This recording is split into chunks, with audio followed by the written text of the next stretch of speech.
રાજકોટ જિલ્લાના પડધરી તાલુકાના ખાખડાબેલા ગામે થયેલી હત્યાના કેસમાં પોલીસે દુષ્કર્મ અને પોક્સોના 2 ફરાર આરોપીઓને ઝડપી પાડ્યા છે। મહેન્દ્રસિંહ અને યશપાલસિંહ નામના આરોપીઓ વિરુદ્ધ ફરિયાદ નોંધાયાના 781 દિવસ બાદ તેમની ધરપકડ કરવામાં આવી।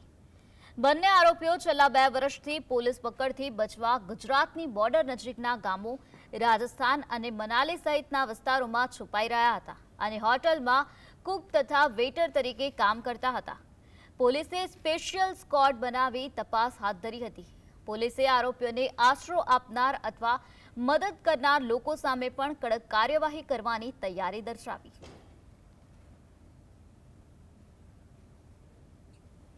આ જ્યારે આમાં અલગ અલગ ટીમો કામ કરતી હતી ત્યારે અમારી એક ટીમ જેનો સુપરવિઝન એબી જાડેજા પીએસઆઈ કરતા હતા। આ ટીમને સૂચના મળી કે આરોપીઓ જે છે એ રાજસ્થાન અને ગુજરાતના બોર્ડર ઉપર બનાસકાંઠા જિલ્લામાં છે અને ત્યાંથી આજે રાત્રિમાં સવારે 3 વાગ્યાની આજુબાજુમાં આ બંને આરોપીઓને ઝડપી પાડવામાં આવ્યા છે અને હાલ આરોપીઓ ને હસ્તગત કરવાની, અરેસ્ટ કરવાની કાર્યવાહી ચાલુ છે।